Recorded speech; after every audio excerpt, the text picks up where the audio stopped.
అన్న ఇంకొక అంశం చెప్పండి అన్న, ఈ 10 ఏళ్ల కాలంలో నువ్వు ఉద్యమకారుడు, ఏ లక్ష్యం కోసం అయితే నీ జీవితాన్ని పనంగా పెట్టినావు, కేసీఆర్ 10 ఏళ్ల పరిపాలనలో ఆ లక్ష్యాలు నెరవేరినాయన్న?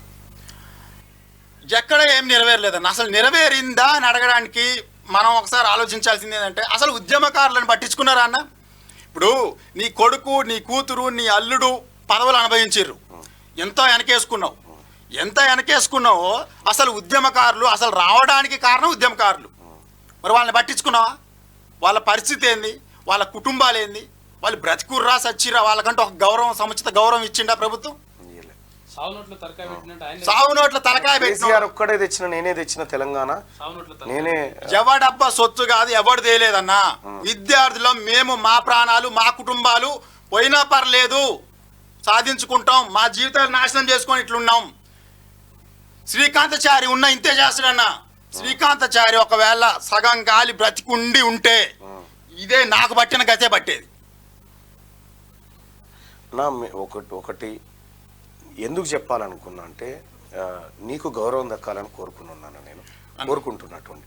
ఇప్పుడు నేను ఈ ఎమ్మెల్సీ ఉప ఎన్నికల్లో చేస్తూ ఉంటే కేటీ రామారావు అండి ఇటువంటి వాళ్ళు ఎట్టి పరిస్థితుల్లో మల్లన్న గెలవద్దు, ఈ పేదోళ్ళ మంచి కోరుకుంటాడు గెలవద్దు అనేటువంటి కుట్రలు. నిజంగా మల్లన్నను ఈ 10 సంవత్సరాల కాలం నుంచి నువ్వు అబ్జర్వ్ చేస్తున్నావు కదా? చేస్తున్నా. ఎప్పుడన్నా మల్లన్న మోసం చేసిండు ఏమన్నా నీకు నీ దృష్టికి వచ్చిందా? అన్న మల్లన్న మోసం చేసినట్టు ఎప్పుడు రాలేదు. ఏం చేసినా గుడ్ ఆర్ బ్యాడ్, ఒకళ్ళని మందలించినా లేకపోతే ఒకళ్ళకి సజెషన్స్ చెప్పినా లైవ్ పెట్టి చెప్పడం అయితే నేను చూసింది అది. ఎందుకంటే మల్లన్న గారు ఎప్పుడైనా సరే డైరెక్ట్ లైవ్లో పెట్టిండు. మీకు ఎన్నో ఛాలెంజ్, కేటీఆర్కి కేసీఆర్కి ఎన్నో ఛాలెంజ్లు వేసిండు.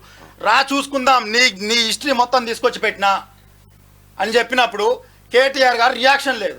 ఎందుకు? దొంగ రియాక్షన్ ఉండదు దొంగ దగ్గర.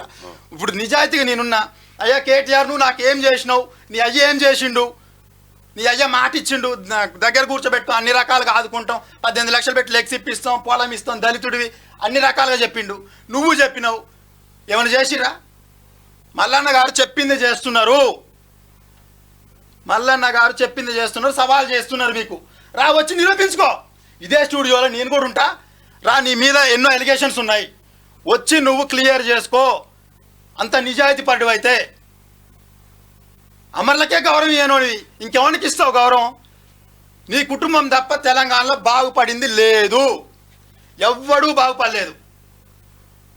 మా జీవితాలు ఇలా నరకంలో ఉన్నాయి. కనీసం కూడు గూడు గుడ్డ ఉన్నాయా అని కూడా చూడని మీరు ఈరోజు తీన్మార్ మల్లన్న గారు ఎమ్మెల్సీగా నిలబడకూడదు అని అలా మాట్లాడడం ఎంతవరకు సబ్బో ఈ మన పట్టభద్రులకు తెలుసు. బిడ్డ గుర్తుపెట్టుకో, నేను మార్క్ మై వర్డ్స్, ఈరోజు జరుగుతున్న ఎన్నికలు మల్లన్న గారు విజయం కన్ఫామ్ అయిపోయింది. నువ్వు కాదుగా, నీలాంటి వాళ్ళు 10 మంది వచ్చినా ఏమీ చేయలేరు. ఎందుకంటే పట్టభద్రులకు తెలుసు ఈ 10 సంవత్సరాల్లో ఎవరేం చేసిరని. అయ్యా 10 లక్షల ఉద్యోగాలు క్రియేట్ చేసినాం చెప్పటం కాదు, అన్నం వండి పక్కన పెట్టి పెడతాం అంటాం కాదండి. కడుపు నింపడం అనేది అది ఆనందం. ఇప్పుడు కాంగ్రెస్ ప్రభుత్వం వచ్చిన తర్వాత మొదట జరిగింది అదే. 30,000 ఉద్యోగాలు ఇచ్చినారు రేవంత్ రెడ్డి గారు. ఇది నేను గర్వంగా చెప్తా. ఆయన ఏం చేసినారు, మేమే చేసినాం, మేమే పీకినాం అని చెప్పారు కదా. మీరేం పీకురా, వచ్చి చూపిద్దురా. కాంగ్రెస్ ప్రభుత్వం వచ్చింది, వచ్చిన 2 నెలల్లోనే 30,000 ఉద్యోగాలు ఇచ్చి తీర్చింది.